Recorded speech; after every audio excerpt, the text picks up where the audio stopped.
Hello বন্ধুরা, আজকে আমি তোমাদের দেখাবো কীভাবে খাসির মাংস ম্যারিনেট করলে খেতে খুবই সুস্বাদু হয় রান্নার পর।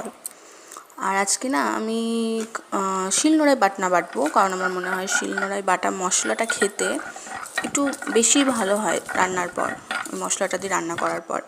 আর এদিকে দেখো কাঁচা লঙ্কাটা অলরেডি বাটা হয়ে গেছে, তারপর মাংসের মধ্যে দিয়ে দেওয়া হলো। এদিকে আদাটাকে থেতো করে নিয়ে বাটা শুরু হয়ে গেছে, বাটা হয়েও গেছে।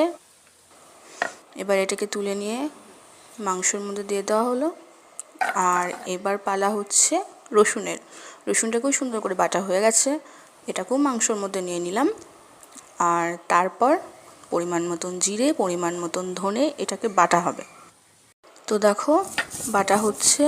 এবার এটা সুন্দর করে বাটা হয়ে গেলে এটাকে তুলে নিয়ে মাংসের মধ্যে দিয়ে দেব। আর তারপর পেঁয়াজটাকে বাটা হচ্ছে। এবার পেঁয়াজটাকে সুন্দর করে বেটে নেব। পেঁয়াজটা এবার বাটা হয়ে গেছে, এটাকে মাংসের মধ্যে দিয়ে এবার দেব স্বাদ মতন লবণ